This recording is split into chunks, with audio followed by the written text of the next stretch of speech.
आदमी ने गलती से लाखों की कीमत वाली रोलेक्स गिरा दी, लेकिन जब वह समुद्र के नीचे इसे खोजने गया तो उसने अनजाने में एक रहस्यमय पत्थर खोज लिया और एक अनुभवी खजाना खोजक के रूप में उसने तुरंत पहचान लिया कि यह प्राचीन जहाजों द्वारा इस्तेमाल किया जाने वाला बैलास्ट पत्थर है। आमतौर पर ऐसे पत्थरों के आसपास निश्चित रूप से एक खजाने से भरा प्राचीन जहाज होता है। ये सोचकर वह तुरंत सतह पर आया और सबसे पहले यह अच्छी खबर अपने 3 साथियों को बताई। कुछ ही समय बाद वे सभी तुरंत काम में लग गए, झाड़ू और मोप लेकर समुद्र के नीचे खोजने लगे। और सच में थोड़ी देर बाद निक ने कुछ खोज लिया। जब उसने इसे बाहर निकाला तो उसने पाया कि यह सैकड़ों साल पुरानी सोने की खंजर थी। इतनी दुर्लभ वस्तु देखकर यह स्पष्ट था कि इस क्षेत्र का खजाना निश्चित रूप से अद्वितीय होगा। यह देखकर निक की खुशी का ठिकाना नहीं रहा। अब बस समुद्र के नीचे खजाना खोजने की जरूरत थी ताकि वे जीवन की ऊंचाइयों पर पहुंच सकें। खोज की दक्षता बढ़ाने के लिए वे तुरंत बाजार गए और बड़ी मात्रा में खोज उपकरण खरीदे।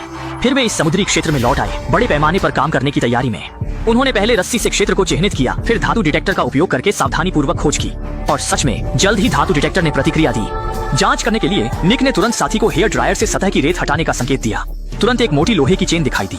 नीचे एक बड़ा वस्तु होने का एहसास करते हुए निक ने साथी को हेयर ड्रायर की शक्ति बढ़ाने का संकेत दिया। रेत के दोनों ओर उड़ने के साथ नीचे की बड़ी वस्तु भी आखिरकार दिखाई दी। यह पता चला कि नीचे सैकड़ों साल पुरानी इटालियन तोप दबी हुई थी। इस पुरानी वस्तु को हटाने के लिए उन्होंने तुरंत तोप के दोनों ओर रस्सी बांध दी, फिर दोनों ओर के एयर बैग में हवा भर दी। जैसे ही 2 लोग इसे उठाने लगे, यह विशाल वस्तु धीरे धीरे ऊपर उठने लगी। जब वे इसे जहाज पर ले जाने की तैयारी कर रहे थे तो ऊपर पहरेदारी कर रही साथी लिसा ने अचानक एक अलार्म सुना। ये पता चला कि समुद्री पुलिस नियमित जांच के लिए आई थी, लेकिन इससे समुद्र के नीचे के 3 लोग डर गए, क्योंकि वे जानते थे कि अगर यह तोप ऊपर लाई गई तो समुद्र के नीचे का खजाना भी उजागर हो जाएगा और तब संबंधित विभाग इसे कब्जे में ले लेंगे। शायद उस समय तो उन्हें एक तिनका भी न मिले। इस स्थिति को रोकने के लिए निक ने तुरंत एंटोन को कुछ हवा छोड़ने का संकेत दिया ताकि तोप अस्थायी रूप से पानी में स्थिर रहे।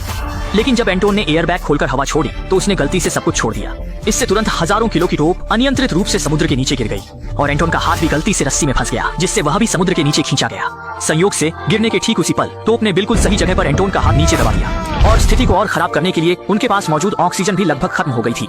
मजबूरी में तीनों को बारी बारी से बची हुई ऑक्सीजन का उपयोग करना पड़ा। स्थिति की गंभीरता को समझते हुए निक ने तुरंत अपनी गर्लफ्रेंड के साथ बचाव कार्य शुरू किया, लेकिन दुर्भाग्य से यह तोप बहुत भारी थी। दोनों ने काफी प्रयास किया लेकिन तोप हिली नहीं। ये समझते हुए कि अगर ऐसा चलता रहा तो सब खत्म हो जाएगा, निक ने जोखिम उठाने का फैसला किया। तुरंत अपनी ऑक्सीजन टैंक उतार दी और बची हुई ऑक्सीजन को एयर बैग में भर दिया। फिर अपनी गर्लफ्रेंड के साथ पूरी ताकत लगाकर उन्होंने तोप को कुछ सेंटीमीटर ऊपर उठाने में सफलता पाई, जिससे एंटोन की जान बच गई। जब तीनों सतह पर आए तो समुद्री पुलिस पहले ही जा चुकी थी, लेकिन इस घटना के बाद भी वे हार मानने का इरादा नहीं रखते थे, क्योंकि प्राचीन तोप का मिलना इस बात का पक्का संकेत है कि इस समुद्री क्षेत्र में जरूर खजानों से भरा कोई डूबा हुआ जहाज है। इसलिए अगले दिन उन्होंने खोज क्षेत्र को बढ़ाया, समुद्र के नीचे के सभी प्राचीन खजानों को निकालने का इरादा किया। लेकिन खोजते खोजते उन्होंने अचानक धातु के मलबे का एक बड़ा ढेर खोज लिया। मलबे के साथ खोजते हुए उन्होंने पाया कि पास में एक दुर्घटनाग्रस्त विमान था। निक अपनी आंखों पर विश्वास नहीं कर सका, इसलिए वह तुरंत सतह पर आया और विमान की बात अपने साथियों को बताई। कुछ लोग यह देख तुरंत नीचे उतरकर विमान की स्थिति देखने लगे, लेकिन उन्होंने सोचा भी नहीं था कि जब वे विमान के अंदर पहुंचे तो वह पूरा आटा से भरा हुआ था। स्पष्ट रूप से यह विमान तस्करों द्वारा आटा ले जाने के लिए इस्तेमाल किया गया था, लेकिन किस्मत की बात है कि दुर्घटना हो गई और यह संयोग से इस समुद्री क्षेत्र में गिर गया। यह दृश्य देखकर निक घबरा गया, लेकिन साथी एंटोन बहुत उत्साहित था, यहाँ तक कि एक पैकेट लेकर बेचने की योजना बना रहा था। लेकिन निक ने सोचा कि अगर यह चीज पुलिस द्वारा पकड़ी गई तो वे जेल में सड़ जाएंगे। ऐसे गंदे पैसे को वह कभी हाथ नहीं लगाएगा। ये कहते हुए उसने चाकू से आटे की पैकेजिंग को काट दिया और सब कुछ समुद्र में फेंक दिया।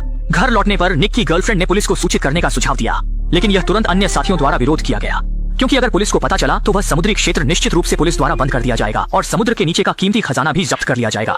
इसलिए साथी ने सुझाव दिया कि वे पहले खजाना निकाल लें, फिर विमान की बात पुलिस को बताएं। ये एक अच्छा विचार लग रहा था, इसलिए सभी ने सहमति जताई। केवल एक तरफ खड़ी लिसा ने गलत इरादे से काम किया। अगले दिन जब सभी खजाना खोज रहे थे, लिसा चुपके से विमान के मलबे के पास गई, कुछ आटा पैकेट लेकर बेचने की योजना बनाई, लेकिन वह अपने इरादे में सफल नहीं हो सकी। जैसे ही वह विमान के अंदर गई, उसका ऑक्सीजन टैंक विमान के मलबे में फंस गया। इसी दौरान इस तरफ के साथी लिसा को कहीं नहीं देख पाए, जिससे निक को बड़ा अनिष्ट का आभास हुआ और वह तुरंत एक गैस सिलेंडर लेकर समुद्र के नीचे उतर गया। यह समझते हुए कि लिसा विमान के मलबे में है, वह तुरंत अंदर गया और वास्तव में उसने मलबे में उसे पाया। सौभाग्य से निक समय पर पहुंच गया, जिससे लिसा की जान बच गई। घर लौटने पर सभी ने प्राचीन दस्तावेजों को देखा, जिससे उन्हें पता चला कि समुद्र से निकाले गए ये प्राचीन वस्तुएं 300 साल पहले के एक फ्रांसीसी व्यापारी के जहाज की हो सकती हैं। और किताब में स्पष्ट रूप से लिखा था कि उस समय व्यापारी ने युद्ध से बचने के लिए अपनी अरबों की कीमत वाली संपत्ति को वेस्ट विंड नामक जहाज पर रखा था, ताकि इसे फ्रांस ले जाया जा सके। लेकिन रास्ते में समुद्री डाकुओं के हमले का सामना करना पड़ा, जिससे दोनों पक्षों को भारी नुकसान हुआ और वेस्ट विंड इस समुद्री क्षेत्र में डूब गया बिना किसी खबर के। यह देखकर सभी बहुत उत्साहित हो गए। अगले दिन फिर से उस समुद्री क्षेत्र में खजाना खोजने की योजना बनाई, ताकि उस संपत्ति को अपना बना सके।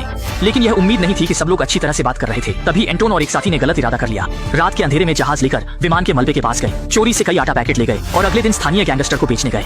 लेकिन उनकी बिल्कुल भी उम्मीद नहीं थी कि यही आटा दरअसल उसी गैंग का खोया हुआ सामान था। एंटोन और साथी को गैंगस्टरों ने पकड़ लिया। जल्द ही निक को दोनों साथियों की मदद की पुकार मिली और गैंगस्टर के नेता ने उसे 12 घंटे के भीतर समुद्र के नीचे का सारा आटा निकालने का आदेश दिया, अन्यथा वे दोनों साथियों को मार देंगे। मजबूर मजबूरी में दोनों साथियों की सुरक्षा के लिए निक को यह स्वीकार करना पड़ा, लेकिन गर्लफ्रेंड ने इनकार कर दिया। काले गिरोह के लिए काम नहीं करना चाहती थी, इसलिए उसने इस मिशन से हटने का फैसला किया। जब वे समुद्र के नीचे आटा निकालने के लिए गए तो गलती से उन्होंने उस प्रसिद्ध खजाने के जहाज को खोज लिया। इस समय साथी ने देखा कि जहाज पर पश्चिमी हवा लिखा हुआ है।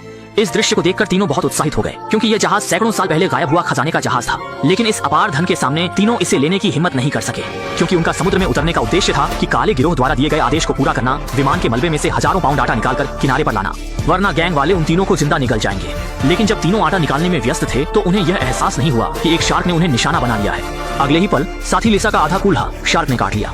मजबूरी में उन्हें आटा को पकड़ने वाली रस्सी काटनी पड़ी। तुरंत लिसा को अस्पताल ले जाया गया, लेकिन दुर्भाग्य से लिसा अंततः गंभीर चोटों के कारण मर गई। इस दुखद समाचार को सुनकर छोटी माई भी जल्दी से वहां पहुंची, अपने प्रेमी के साथ लड़ाई के लिए तैयार। लेकिन चूंकि डिलीवरी का समय आ गया था, वे जल्दी ही काले गिरोह द्वारा घेर लिए गए। संकट में निक ने संकेत दिया कि साथी पहले प्रेमिका को ले जाए, खुद को काले गिरोह को रोकने के लिए छोड़ दिया। अपनी जान बचाने के लिए निक ने उन्हें खजाने के बारे में बताया, दावा किया कि इस खजाने की कीमत आटे से सैकड़ों गुना अधिक है। वह बिना किसी शुल्क के खजाने का स्थान बनाने के लिए तैयार था, बस उम्मीद थी कि वे उसे और उसके साथियों को छोड़ देंगे। काले गिरोह ने यह सुनकर तुरंत दिलचस्पी दिखाई, लेकिन जब छोटा भाई निक को काले सरदार की नौका पर ले गया तो उसने देखा कि इस समय नौका के अंदर सब कुछ अस्त व्यस्त था। यहाँ तक कि सरदार भी गोली लगने से मर चुका था, लेकिन छोटा भाई प्रतिक्रिया करने से पहले ही उसे काले बंदूक से मौके पर ही गोली मार दी गई। असल में आटे की बात लीक हो गई थी, इसलिए काले सरदार का दुश्मन सान बियाओ वहां पहुंचा। उसका उद्देश्य उस आटे के बैच को अपने कब्जे में लेना था। ये स्थिति देखकर निक दौड़ पड़ा, समय पर बड़े समुद्र में कूद गया। पानी में प्रवेश करते ही वह मछली की तरह हो गया। बिना किसी मेहनत के उसने दुश्मन को चकमा दे दिया। लेकिन जैसे ही वह किनारे पर पहुंचा, उसे सान ब्याओ का फोन आया। सोचा भी नहीं था कि उसकी प्रेमिका दुश्मन के हाथ लग गई थी। मजबूरी में निक को सान ब्याओ और उसके लोगों को विमान के दुर्घटना स्थल पर ले जाना पड़ा। लेकिन निक ने भी एक चालाकी की, पहले से ही साथी को विमान के कॉकपिट में छिपा दिया। छिपकर हमला करके उसने सान ब्याओ के गुर्गे को सफलतापूर्वक मार गिराया। स्थिति को गंभीर मानते हुए सान ब्याओ ने जल्दी से हार्पून भरा, लेकिन निक ने पहले ही गैस सिलेंडर को उस पर निशाना बना लिया था। अगले ही पल